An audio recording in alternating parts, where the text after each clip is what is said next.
Hello, so Signash fan back, and this time we have the highly requested Marco. Now, Marco is going to feel comfortable for anybody that comes from a Shoto background. If you like Shoto, like characters like a Ryu and Ken, Rio, all those type of characters, you are gonna like Marco because he's gonna fit right in. Now, the thing about Marco is he comes with the staple Fireball, Uppercut, Tatu kick, which for him is a flying kick. So he has all of those things you will be used to. So when you jump on the character, you will already have a base game plan of what you want to do, which will be shoot projectiles, make your opponent jump over them, make your opponent JD them, see the reaction to your opponent, and act accordingly. He also comes with a very fast dash, aka wave dash, if you cancel the animation, and you can check out the wave dash in my rev dash video if you are not familiar with that. But he has very fast movement, reminds me of like Third Strike Makoto. That is what his dash just reminds me of. He has a Third Strike Makoto, even kind of like the grab. So he can get in there really fast with his dash. He can stop halfway, throw some projectiles, and just make you make bad decisions overall. So he's just a very well-rounded, solid character. So let's talk about some of his normals. Now, his normals are very, very stubby. However, some of his notable normals are going to be his far B. His far B reaches very far, so you can easily go into like a crouch B, stand B into a super, but you cannot special cancel it, but you can super cancel it. So something like that. So his far B is like really, really good. Bar C is actually a really good counter poke / wild punish fish because it's not very committal because he really doesn't extend himself. So you can kind of chunk it out like when you feel like a person's going to press a button, or if you see a whiff, press it and then go for like a wild punish, and I will show that right now.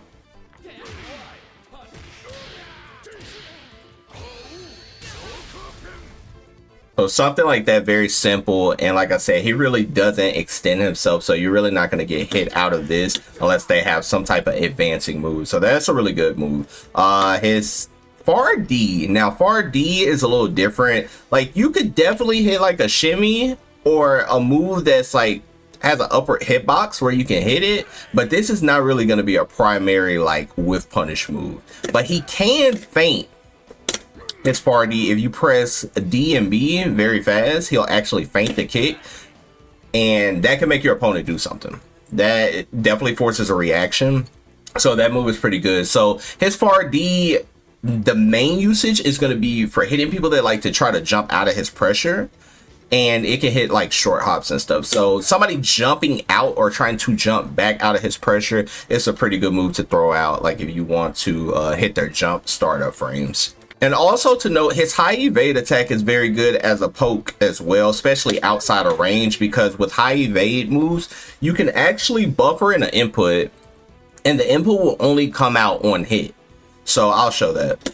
So if I do that, the Tatu kick will come out, but if I put the opponent on guard and I buffer the same kick, it will never come out because high evade attacks will only come out on hit. So keep that in mind. So you can actually just sit here and buffer, and if it hits, guess what? Your special move will come out. All right, so now to talk about his up close buttons. So his up close buttons are pretty dangerous. His close stand A is +1, very good for frames. Close stand B is +3. Now this is going to be one of your primary pressure tools because since it's +3, you can actually link a crouching C on hit,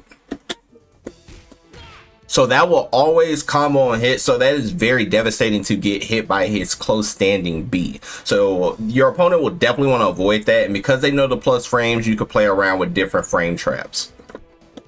Now his close standing C hits twice, is mad hit confirmable. The only weakness to it does hit twice, so your opponent will be able to hyper defend it if they have that timing or you are very predictable with it. But same thing goes, if he hits this close standing C, he can hit confirm into any of those combos I showed previously.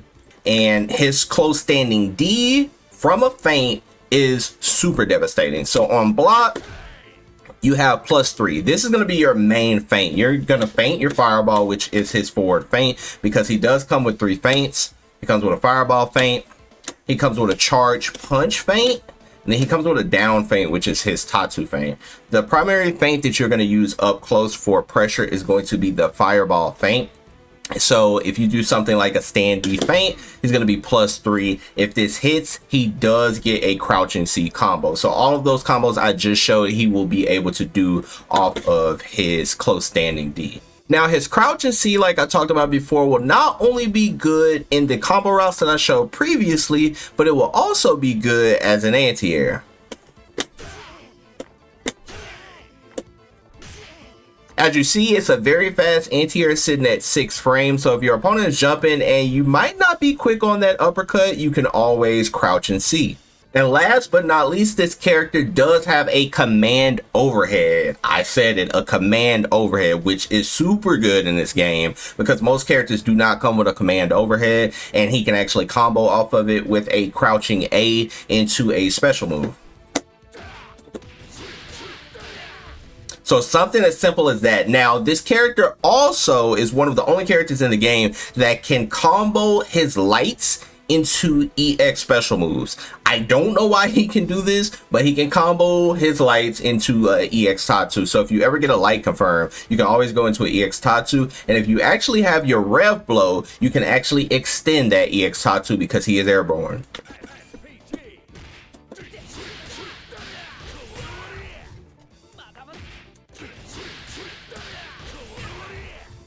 So as you see, that can be super devastating if your opponent is not ready to block that overhead. You can get a lot of damage off of that. You can even go into super. Now, the downside about this overhead, it is -8 if your opponent happens to block it. So yeah, you will get cooked if they block it. So there are going to be some setups where you can do it meaty, where you don't have to worry about the -8. It might be -6, might be -5, even -4. Or even lower if you can find setups where you can hit it meaty. But if you just do it straight up, guess what? You're probably going to get punished if they block it. All right, now we're going to talk about Marco's special moves. So he comes with a traditional fireball. The A version goes a little slower, and the C version goes a lot faster. Now, the thing about his fireball, if you've ever played a Shoto character, you are going to shoot the projectile, and you want to see how your opponent reacts. Does your opponent jump over the projectile?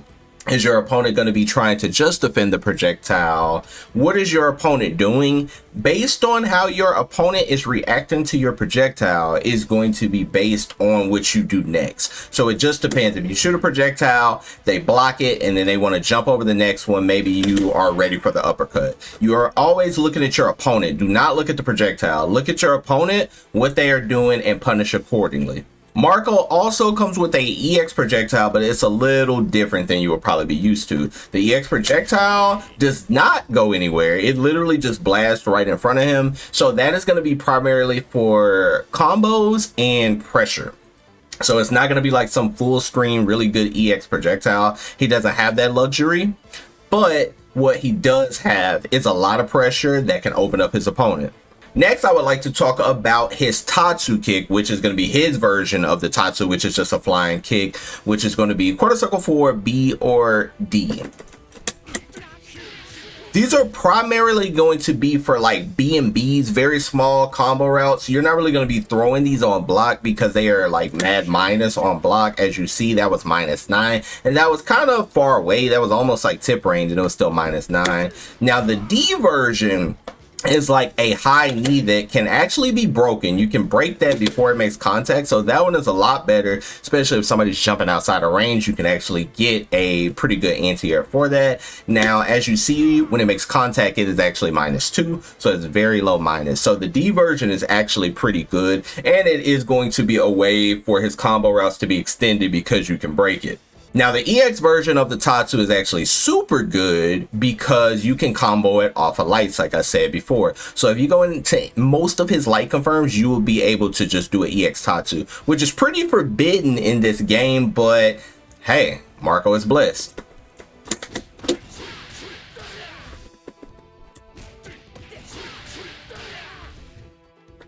And because he can do this, it actually makes his combo routing like super unique and super freeform because he can always combo his lights into EX. And with a rev blow, he can actually get a hard knockdown. So that's pretty good.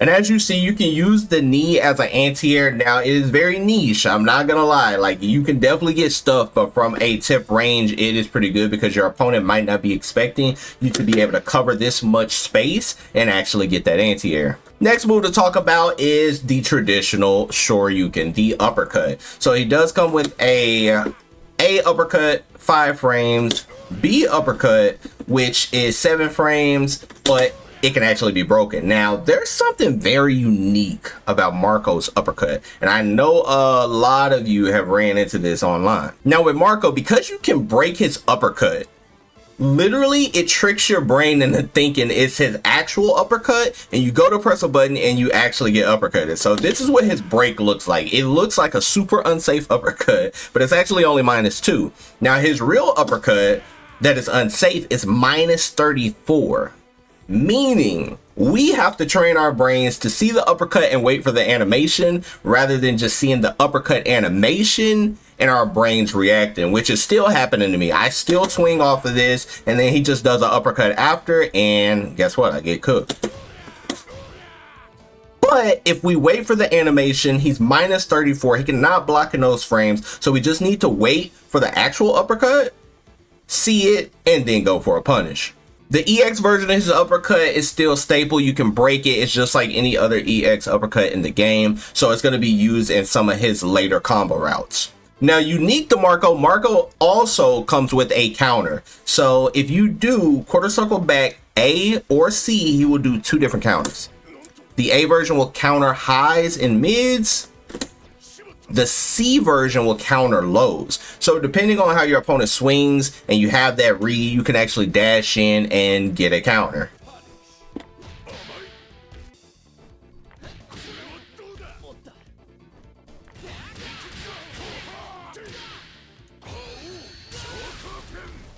And as you see, those counters are really unique, and even with the EX you can actually get a full combo route, so it's pretty cool. So when you have that read, you can throw out the counter, but there's something that's very special about this counter, and I'm about to show you a block string that will be your primary block string with Marco. So as you see right there, I actually whiffed an EX counter off of the fireball, but because of that animation and how fast he recovers, you are actually +3, so it's going to be your turn again. And because your opponent knows this, not only can you strike them, but you can actually throw them. So that +3 situation is a very scary and dangerous situation to be in, especially because if you go to take that throw and Marco shimmies you, your life bar is about to get deleted.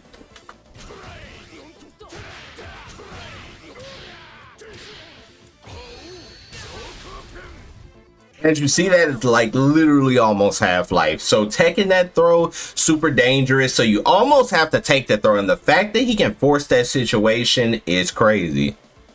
Now, these last 2 moves I'm going to cover with Marco are 2 negative edge attacks that you are not going to need, especially as a beginner jumping into Marco. Now, they are going to be negative edge, meaning you are going to have to hold the button down to get these inputs out. He's going to have a punch version, and I'm holding kicks now, and he's going to have a kick version. Now, these 2 moves, like I said, can be used in combo routes, but they are going to be super advanced routes, and we will not be covering this in the beginner's guide. But I will note, the EX punch version is actually plus on block, so that one could be used in meaty setups, but the pushback is so strong that you are not going to be able to take the advantage all the way, but a far B can reach. So when it comes to super attacks, Marco actually has one of the best level 1 supers in the entire game. It is a full screen projectile, huge projectile that will punish other projectiles on startup frames, or you can actually punish your opponent's recovery frames when they shoot a projectile at you. It can punish other whiffs too, but primarily when you see a Marco player, they are fishing for you to shoot a projectile and get that big punish. And as you see, that is a full screen punish. And the super is pretty free to just throw out full screen if you felt like it, but you don't want to waste your meter because this super is like super hard to punish. And as you see, same with the C version, it just does a little more damage, but you would still stick with that A version because it does really good damage as fast and you are not burning 2 bars, you are only burning 1 bar. Now his other super is going to be like a super Shoryuken, so it's going to be the primary super you are going to use for Wake Up, because both versions will be invul on startup. The key to playing Marco is going to be as tricky as possible up close with your feints to try to fish for that counter hit, and when you get that counter hit, you're going to have to make your opponent pay.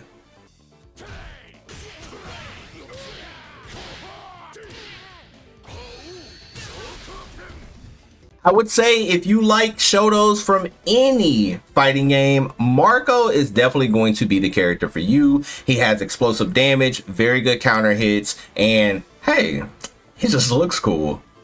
The next guide on my YouTube channel will be Gato, so I know there are a lot of people that love them some Gato. Gato was one of my starting characters in the game. I dropped him early on, but that character's kind of looking crazy now. I might have to invest some time. But Gato will be the next video on my channel, so stay tuned. Until next time, peeps, peace.